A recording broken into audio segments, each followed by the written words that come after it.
Bom dia a todos. Nosso desejo de paz profunda, nossa gratidão por estarmos aqui hoje, rememorando o passado, que sempre é ensinamento para o presente. Era no ano 303, depois de Cristo. O imperador Diocleciano estava com o poder. E naquele dia, um dia desse ano de 303, as perseguições aos cristãos se faziam intensificadas. Comenta-se na história que no Império de Diocleciano foram as mais sangrentas perseguições aos cristãos. Uma jovem senhora, numa casa riquíssima, uma mansão em Roma, na área da Via Ápia, cujas vestes contrastavam com a riqueza do ambiente, pois estava simplesmente vestida, bordava uma pequena bolsinha que lembrava, na nossa atualidade, um feltro escuro, como se fosse um veludo negro, um pano da época, e bordava com pedras preciosas aquela pequena bolsinha. E olhava para a porta várias vezes com uma certa apreensão no olhar, porque o dia já estava terminando e ela se preocupava, até que tranquilizou-se quando ouviu leves passadas e adentrou ali no seu ambiente um jovenzinho de cerca de seus 14 anos de idade, alto, o cabelo cortado à moda romana, curta, com uma túnica que lhe chegava até os joelhos, cabelos castanhos claros e aquela tez clara dos romanos. Ajoelhou-se amorosamente ante os pés da sua mãe, a nobre Lucila, e beijou-lhe as mãos. E ela, então, afagando-lhe com ternura os cabelos, comentou: meu filho, por que demorou tanto? Já estava preocupada, olha só, estava desde sempre, né? A mãe preocupando quando o filho demora a chegar. E ele então lhe disse: mamãe, foram acontecimentos na escola. Lembra daquele meu colega que é muito mais velho do que eu e é o mais velho da turma? Então, meu professor tinha dado uma redação para que nós escrevêssemos sobre a atitude do verdadeiro filósofo. E eu coloquei lá a atitude do cristão, que seríamos nós. Como deve agir o homem de bem, o cristão. Mas a minha redação foi escolhida pelo professor como a melhor da turma. E ele me pediu para que eu lesse em público para os colegas. E aí eu li. E quando terminou a aula, eles estavam esperando lá de fora. E veio com uma agressividade enorme para cima de mim e me agrediu, me derrubou no chão, querendo brigar comigo diante da turma inteira, porque a minha redação tinha sido escolhida como a melhor. Olha só, bullying desde todos os tempos, né? Por inveja da qualidade do outro, o espírito infeliz, ignorante do amor e do bem, inveja as qualidades que ainda não possui e por isso se deixa remeter pela agressão e violência, que são instintos primitivos que ainda lhe vêm na alma. Mas o que você fez, meu filho? Perguntou a mãe preocupada, porque ela lhe havia passado os preceitos cristãos. E ele responde: mamãe, você sabe que eu podia ter reagido, porque ele era alto, forte, ele tinha 14 anos, mas eu tinha quase 1,80 m de altura. Eu podia ter reagido. Meu ímpeto interior foi esse, de reagir diante daquela humilhação. Mas aí, mamãe, eu me lembrei de Jesus, o nosso mestre amado, que passou todas as ignomínias do Calvário, passou por humilhações imensas e não reagiu. E aí eu tive forças para não reagir. E lhe perguntei tranquilamente: por que você me agride? E com isso ele ficou sem como continuar a agressão. Ele abaixou os olhos envergonhado, tinha me tomado aquele meu pequeno canivete quando eu caí e saiu levando meu canivete, mas passou e agora eu estou aqui, por isso eu me atrasei. A mãe então lhe disse assim: Pancrácio, meu filho, durante muitos anos eu me perguntava como é que você seria quando você crescesse. Se você teria herdado as qualidades nobres do seu pai, que foi um mártir cristão, ou se você teria herdado as características emocionais dessa pobre mãe. Claro que nós sabemos que essa herança não existe, porque o espírito imortal, milenar, traz as suas tendências instintivas desde o berço, carregando consigo os caracteres já aprendidos no seu passado, e com a educação e o meio aonde ele se encontra, ele pode aprimorar-se. Mas naquela época a mãe não sabia disso, e o seu exemplo de amor e toda a sua elevação moral havia ajudado esse filho que crescera sem o pai, que fora martirizado como cristão. Então ela lhe diz: agora, então, meu filho, eu gostaria que você retirasse esse símbolo de criança que você carrega no peito, que ele trazia uma esfera de ouro pendurada no peito, que era um símbolo da infância na época. E vamos substituir por esse que eu terminei de bordar. E ela pegou aquela corrente de ouro da esfera que ele trazia no peito e pendurou aquela bolsinha e disse assim: aqui dentro tem uma relíquia. Quando o seu pai foi sacrificado e morreu na agressão daquela pantera, cuja história eu já te contei, eu consegui, com essa pequenina esponja, embeber o que restara do seu sangue aqui. E é uma relíquia que carrego comigo e você vai levar com você, deixando esse símbolo de infância e usando esse de madureza que você demonstrou pela sua conduta hoje e pelo que eu observo já há algum tempo. E ele então, emocionado, disse à mãe que ansiava por um dia poder demonstrar a todos, também através do sacrifício como seu pai, o amor que ele tinha por Jesus. E a mãe, emocionada, disse: cale-se, meu filho, não diga isso.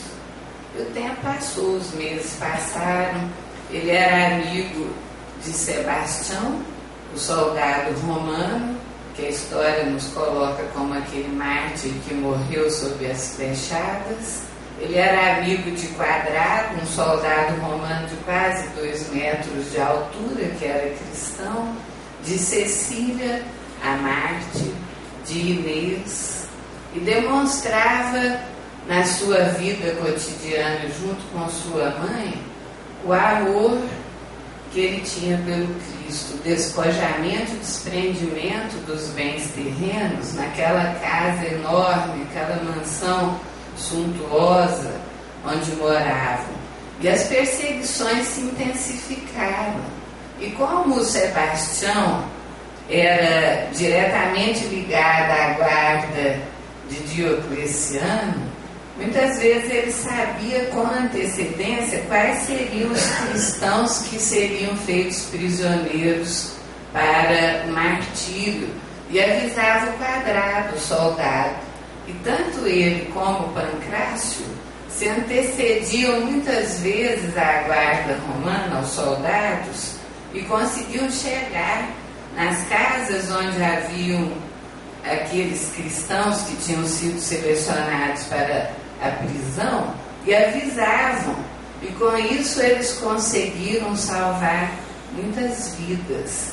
Mas as perseguições se intensificando, as catacumbas muitas vezes eram descobertas por espiões que caminhavam junto com os cristãos, e a presença de Pancrácio começou a se fazer sentida nesse meio de perseguições, que havia um jovem, quase menino, que chegava rapidamente a cavalo e avisava aqueles que estavam sendo perseguidos. E como ele era patrício romano, ainda não tinham acesso a ele. Temendo que a qualquer momento pudessem ser aprisionados e sacrificados, e com isso as joias e os tesouros que eles tinham ali em pratarias fossem determinados e assambarcados pelo Estado, ele se dirigiu a Sebastião, seu amigo soldado, e lhe pediu: Sebastião, eu gostaria tanto quanto minha mãe de doar todos os bens que nós temos, que não estão sendo de utilidade para nós, dada a vida simples que nós trazemos. Nós gostaríamos de distribuir todos esses bens aos pobres que nós socorremos na periferia de Roma, que são catalogados por todos nós, os trabalhadores cristãos. Mas para não chamar a atenção, porque eu sou muito jovem, gostaria que você nos ajudasse, que você é mais velho, e pudesse nos ajudar a fazer essa distribuição, porque chamaria muita atenção das autoridades, eu tão novo assim, estar distribuindo esses bens em nome da minha mãe. Sebastião concordou, vestido à paisana, eles abriram a mansão de Lucila e de Pancrácio, e aquela multidão enorme dos necessitados de todos os tempos ali compareceu em busca dos bens materiais que eram ofertados. Então o nome desse menino começou a se falar dentro de Roma. E certo dia, estando ele dentro de um calabouço, porque como patrício ele podia adentrar, consolando os seus amigos cristãos que estavam indo para o sacrifício, ele foi descoberto ali por alguém que o observava já há algum tempo e foi denunciado como cristão e aprisionado também. E ele, tranquilo, sereno, pediu a Sebastião, seu amigo, que era um guarda que tinha acesso também ali, que avisasse sua mãe e que ele poderia finalmente honrar a memória de seu pai. E ali, quando os cristãos foram chamados ao sacrifício, como patrício, ele foi deixado para o final. E quando foi a sua vez, narra o historiador Eusébio, que quando ele entrou, o Coliseu Romano lotado, todos silenciaram, porque ele era quase um menino. Nessa época contava com cerca de 15 anos, um ano depois daquele momento vivido com sua mãe. Era imberbe, jovenzinho, sereno, e ele ali sozinho, e a multidão silenciou, e ele se pôs em prece, abriu os braços, elevou o olhar para o céu, entrou numa concentração e desligou-se do ambiente exterior, entrando em comunhão com a espiritualidade maior através da prece, nem viu o que se passava. Diz o historiador que abriram as portas das jaulas e um touro que era enorme se arremeteu furioso, mas Eusébio disse que parecia que havia uma porta transparente, um muro, que o animal parece ter se chocado contra uma muralha e não conseguiu chegar onde estava o rapaz. Aí soltaram alguns leões, aconteceu a mesma coisa, e ele ali, nem vendo o que se passava, imerso na sua prece. Quando ele foi despertado pelos gritos e apupos da multidão, que começava a vaiar, porque não acontecia nada. E ele viu aquilo, caiu em si daquela oração e viu os animais à distância. E ele então elevou o pensamento, diz Eusébio, que naquele momento ele dirigiu-se ao Senhor que ele amava.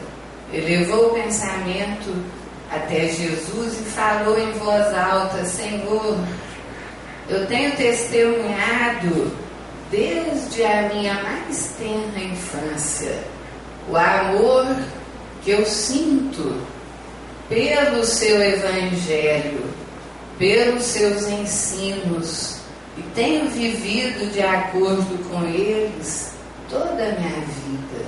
Agora, Senhor, que eu estou nessa idade, me sinto deslocado aqui nesse mundo, frente aos jovens da minha própria idade. E me pergunto, por que continuar aqui, nessa terra, aonde eu não mais me adequo? Permita-me, Senhor, voltar para o mundo espiritual, e se eu sou digno do seu nome, permita-me nesse instante fazer o sacrifício para demonstrar a todos eles seus ensinamentos e a força que deve ter um cristão. Naquele momento ele se voltou e viu ali Sebastião ao lado do trono do imperador, porque nesse momento Sebastião ainda não havia sido descoberto como cristão. Ele fez um aceno, porque ele havia pedido a Sebastião que, caso ele fosse sacrificado, ele levasse aquela relíquia de presente para sua mãe. Fez um pequeno aceno e falou em voz alta, tudo isso narrado por Eusébio: uma pantera matou meu pai. Quem sabe, talvez, uma pantera possa sacrificar o filho. E diz Eusébio que não se sabe como naquele momento abriu-se as portas e uma pantera ali entrou e veio em direção a ele e bateu-lhe com a garra no pescoço, seccionando-lhe a jugular. Ele olhou, sorriu e caiu sem vida. Um exemplo de sacrifício cristão que ficou na história. Hoje há igrejas e ruas em Roma com o nome desse jovenzinho que é considerado o protetor dos adolescentes dentro da esfera religiosa católica. Ora, os cristãos passaram demonstrando esses sacrifícios por amor a Jesus. E nós estamos vivendo dias difíceis na atualidade, dias que as pessoas estão se sentindo angustiadas em todos os âmbitos pela situação vigente desses dias, de problemas econômicos, muitas pessoas perdendo seus empregos, pais de família desesperados, aceitando qualquer coisa do que precisam cuidar de seus filhos, pessoas que estão passando provações dentro da área de doenças físicas, sofrimentos morais.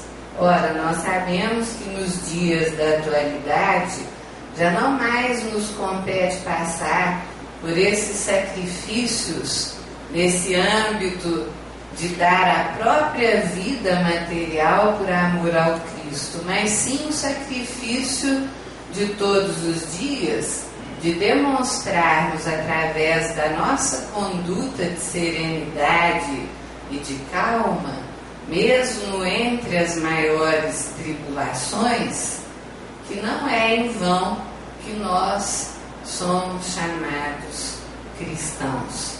E dentro desse propósito, desses dias difíceis da atualidade, nós convém lembrarmos aquele momento em que é narrado tanto por Mateus como Marcos e Lucas, quando Jesus, tendo trabalhado a nível do campo das curas, em todos os sentidos, porque ele traziam aqueles perturbados, obsediados por espíritos que lhes cobravam do passado.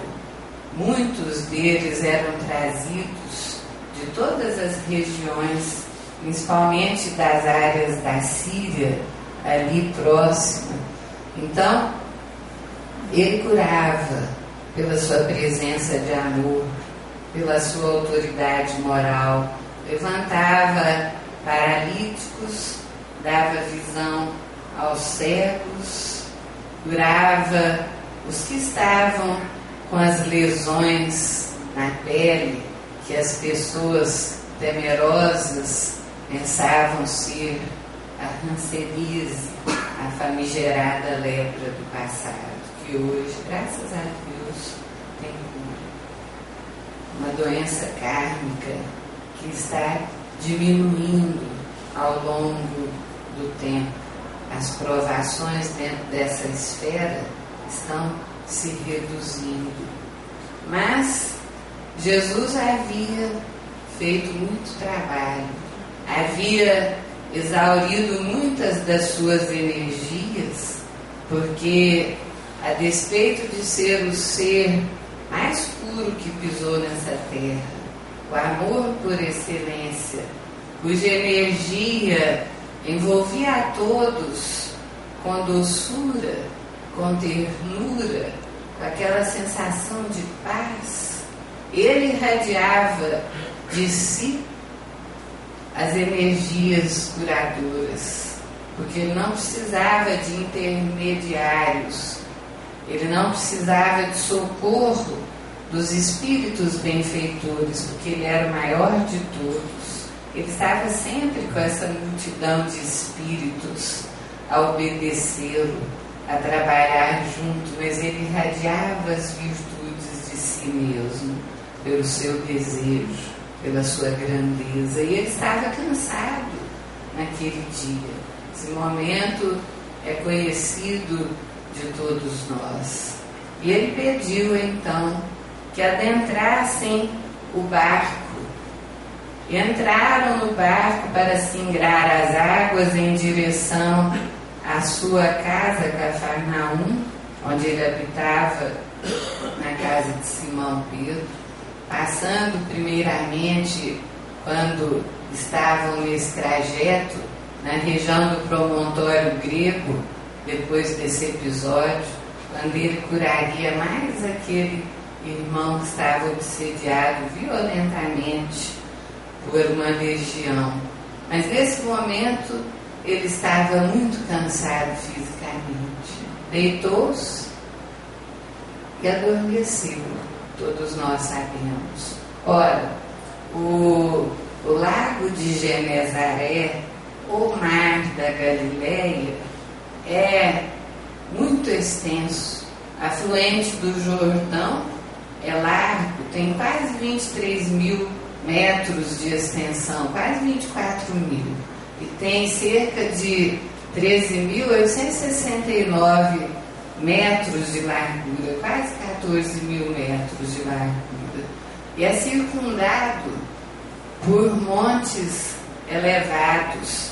Da altura à distância, vendo-se ao leste, montes se elevam a mais de 300 metros de altura e fica abaixo do nível do mar Mediterrâneo.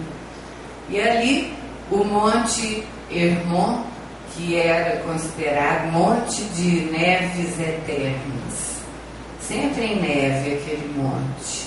E de vez em quando costumava acontecer avalanches de neve que caíam nas águas desse lago com intensa força e levantavam essas águas de modo tão violento que as ondas se elevavam, e por isso ele era chamado, apesar de água doce, de Mar da Galileia, ou Mar do Tiberíades.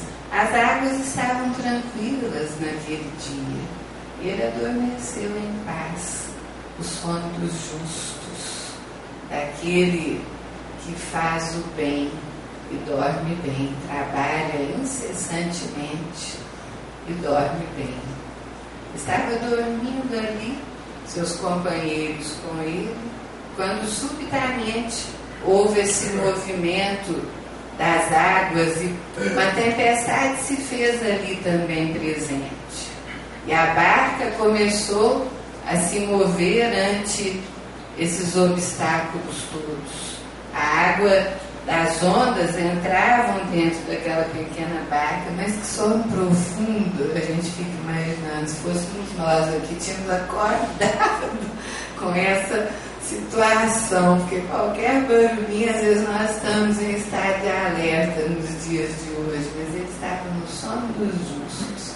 Talvez fosse uma lição também, que ele pacientemente aguardava para dar aos companheiros, uma lição de fé, porque preocupados, tentando evitar que o barco virasse diante daquelas ondas, eles estavam fazendo todos os esforços possíveis e não conseguiam equilibrar a embarcação. Até que, instado por eles, João, o apóstolo mais jovem, um menino, às vezes nós vemos os filmes de Jesus, ainda não conseguimos ver um filme que pusesse um João à altura da idade que nós sabemos que ele tinha. Ele sempre põe um artista assim, que deve ter uns 35 anos, e o João devia ter uns 16 ou 17 nessa época. Mais jovem, mais amoroso, um dos filhos do trovão, que tinha aquele temperamento que volta e meia explodia, estourava, né? O filho do trovão, mas que Jesus foi trabalhando com ensinamento de amor, porque ele tinha muito amor no coração, e ele foi abrandando e aprendendo a ter o equilíbrio das suas emoções. E ele, então, instado pelos amigos aflitos, como era o discípulo amado, ele sabia, era o mais novinho, e aquele que Jesus cuidava quase como um filho querido, e que observava nele as grandes virtudes do amor, ele foi instado: vai lá, que se ele acordar, é você que está ali, vai lá e o chame, pelo amor de Deus, que nós vamos morrer aqui. E João então vai lá e dá aquela sacudida no Senhor, como se aquela barca virando e a chuva não fosse despertar o Senhor. Era um momento de ensinamento para provavelmente, porque com a sacudida de João, mestre, acorda, perecemos, ali ele abre os olhos, levanta tranquilo, sem preocupação, fica de pé e fala com aquele tom enérgico: acalmai-vos, acautelai-vos, e tudo serena naquele momento. E seus discípulos se questionam: quem é esse? A quem até as ondas do mar e as tempestades obedecem. Nós sabemos que haviam espíritos ali, porque o livro dos espíritos nos esmiuça essa questão sobre a ação dos espíritos nos fenômenos da natureza e nos diz que há espíritos de diversos níveis que agem em todos esses sentidos e que aparentemente essas ações destruidoras têm por finalidade um bem final, de limpeza, de movimentação para que o progresso dos homens se faça em cima de determinadas catástrofes que aconteceram. E os ensinamentos de André Luiz nos falam também das tempestades que limpam a psicosfera de determinados lugares, está densa, pesada. Nós estamos vendo tempestades imensas nesses dias que passaram aqui pelo nosso país. Cada chuva com tanto trovão que chegava a tremer até as paredes da casa. E nós pensávamos: nossa, deve ser uma limpeza psíquica das mais intensas dentro desses dias difíceis que estamos atravessando. Mas são dias que nós devemos estar preparados para tal, porque estamos passando provas em todos os âmbitos e é necessário que nós nos lembremos que, se estivermos verdadeiramente com Jesus no nosso coração, nós teremos a nossa casa sentada sobre a rocha. Podem vir as tempestades, podem vir os problemas, que essa casa, ela não ruirá. Essa casa sobre a rocha somos nós, o templo vivo que Jesus se refere. Haverá uma hora, disse ele à mulher samaritana, em que os espíritos amarão a Deus em espírito e verdade, em que a prece será feita no espírito e o templo será o coração do homem. Nós somos um templo e devemos ter esse templo pacificado pela mansidão, pela serenidade. Nós estamos vendo situações em que é preciso muita vigilância para mantermos a integridade dos nossos sentimentos elevados. Porque, dada a facilidade dos meios de comunicação, estamos recebendo pela internet, pelo WhatsApp, mensagens de todos os queridos de tudo que é lugar do Brasil, todo mundo indignado com a situação atual vigente. É preciso muita serenidade, muita prece, muita elevação moral para que nós não nos deixemos influenciar de modo negativo pelo que nós estamos observando. Confiemos em Deus. Pancrácio nos deu aquele exemplo de fé, de coragem, não tendo nenhum momento de angústia e de dor, mas a certeza de que o amparo espiritual se fazia presente, de que ele encontraria Jesus a quem ele tanto amava. Por isso, um sacrifício sereno, sem temor. Ora, nós todos somos espíritos que ainda estamos em dificuldades profundas perante nós mesmos.